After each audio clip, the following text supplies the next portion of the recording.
अच्छा, एक और चीज़ जिसमें ये है कि अगर फ़र्ज़ करें आपकी कोई प्रोडक्ट पड़ी है ना सीज़न वाइज, सपोज़ आप विंटर का प्रोडक्ट सेल कर रहे हैं, तो विंटर की प्रोडक्ट्स जब तक आप सेल नहीं ना कर रहे, आपकी पड़ी रहेगी जो चीज़ें, वो समझिए आपके पास आपकी पैसा जो सर्कुलेशन में नहीं है आपका।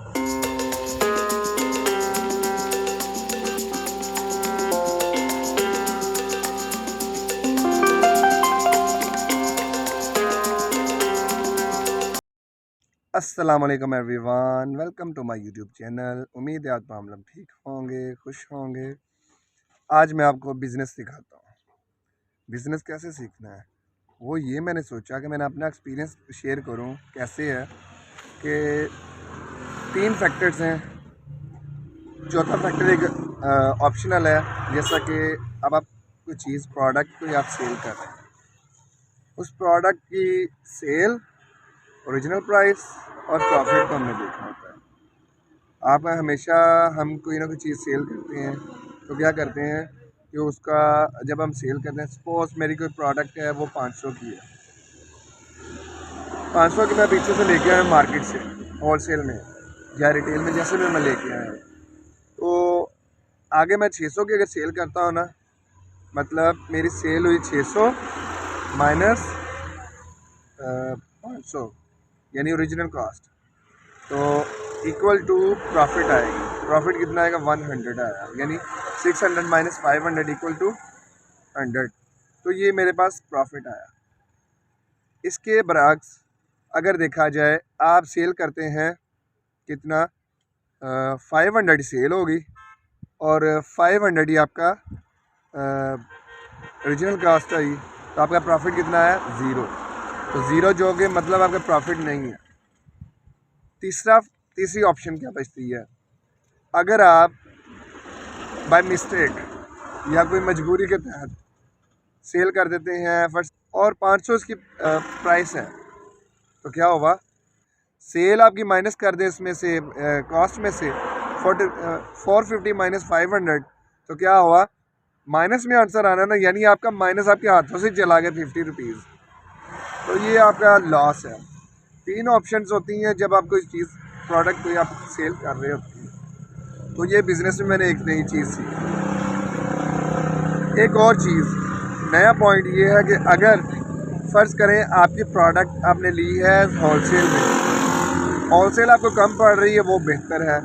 होलसेल से रिटेल में जाना आसान है, रिटेल से रिटेल वाला काम मुश्किल होता है। ये आप मेरा अपना एक्सपीरियंस है। अगर फ़र्ज़ करें कोई चीज़ आपने ऑलरेडी महंगी ले ली है, पहली तो ऑप्शन ये आप सस्ती ले रहे हैं, 500 की ले रहे हैं, तो आप 600 की बेच रहे हैं, फिर तो कोई मसला नहीं, इतना प्रॉब्लम नहीं होती है सेल में।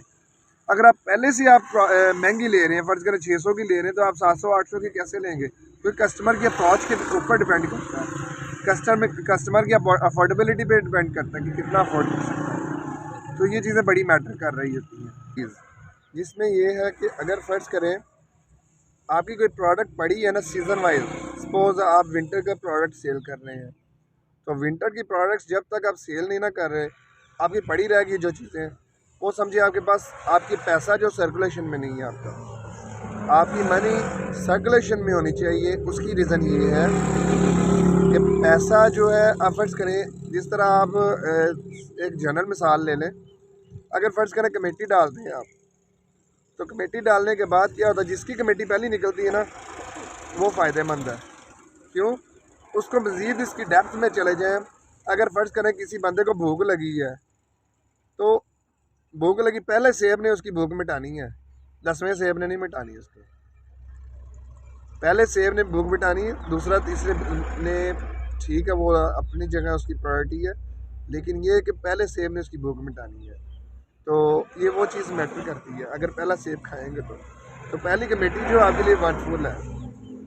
आप किसी को उधार पैसे दे दो ना, तो उसका ये होता है, उधार वाले ने तो फ़ायदा उठा लिया, मे भी वो बिज़नेस चला ले और कोई टाइम ले ले, उसके बाद टाइम के बाद बेशक आपको दे दे, लेकिन उसने क्या करना है, उसने प्रॉफिट लेके सेल करके अपनी चीज़ें सारा कुछ बिज़नेस चला लेना है। तो ये चीज़ें तो मैटर करती है, सर्कुलेशन ज़रूरी होती है। चीज़ अपने पास स्टॉक जो है स्टोर कर लेना, रख लेना, डेड कर लेना, इसका मतलब है कि आपकी आपकी अमाउंट जो है डेड होगी। Try your own best, you have to sell your product. किसी भी कॉस्ट में कोशिश करें अपनी प्रोडक्ट को सेल करें और कस्टमर को जाने ना दें, कस्टमर को कुछ ना कुछ दे के जाएँ। अब मैंने यही स्ट्रेटजी लगाई थी कि जो भी मेरी प्रोडक्ट्स थी ना, मैंने हर हाल में बेची है, सेल की है। अल्हम्दुलिल्लाह उसको मैं प्रॉफिट में लेके चला हूँ। एटलीस्ट मेरा टारगेट ये रहा, एटलीस्ट पूरी अमाउंट में ओरिजिनल प्राइस में भी चली जाए, नो प्रॉब्लम, लेकिन कहीं ना कहीं से एडजस्टमेंट आपकी हो जाती है। तो ये चीज़ें बड़ी मैटर कर रही होती है मेरी। अल्हम्दुलिल्लाह इसी चीज़ों को फोकस करते हैं और बिज़नेस में ये चीज़ें ही होती हैं और एक्सपोजर बढ़ता है इंसान का जब किसी फील्ड में इन होते हैं। तो यानी स्टॉक मेरा सर्दियों वाला गया ख़त्म, गर्मियों वाला आ गया। उसकी जगह जो मैंने अर्न किया वो गर्मियों का स्टॉक ले आया हूँ, ताकि मेरा with the passage of time मेरी पैसा सर्कुलेशन में रहे।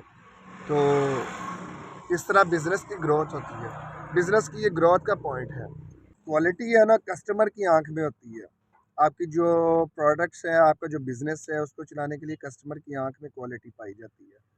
कस्टमर की आंख से आपने बिज़नेस चलाना है, अपनी आंख से नहीं। बीइंग अ कस्टमर आप सोचें कि आपने चीज़ कैसे कैसे प्रेजेंट करनी है, कैसे कैसे कस्टमर को देनी है। उसमें क्या चीज़ होती है, जब कस्टमर की आंख से देते हैं आपको कस्टमर सेटिस्फेक्शन आपने देनी है।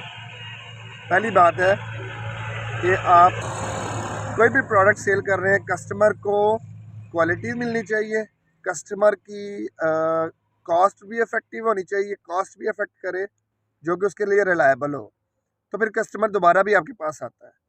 अल्हम्दुलिल्लाह मैंने ये स्ट्रेटजी लगाई, कस्टमर मेरे पास दोबारा भी हैं, नॉर्मल रेंज में चीज़ें लगाई हैं और अच्छी चीज़ें लगाई हैं और लोग मेरे पास दोबारा जंप करके आए हैं। तो अल्हम्दुलिल्लाह यहाँ पे ये चीज़ें मैटर कर रही हैं। डे वन से मैंने ये स्ट्रेटजी लगाई थी। तो बिज़नेस पॉइंट ऑफ व्यू से प्रोडक्ट्स को सेल करना, मैंने ये चीज़ सीखी है, जो कि मैंने कभी बिज़नेस पढ़ा भी नहीं है, लेकिन बिज़नेस में इन हो के मेरा एक्सपीरियंस गेन कर रहा है। तो hope you will like this video और चैनल को सब्सक्राइब कर लें। तो अपने फ्रेंड्स को शेयर करेंगे इन्फॉर्मेशन। तो अपना ख्याल रखिएगा, मिलते हैं आपको नेक्स्ट वीडियो में।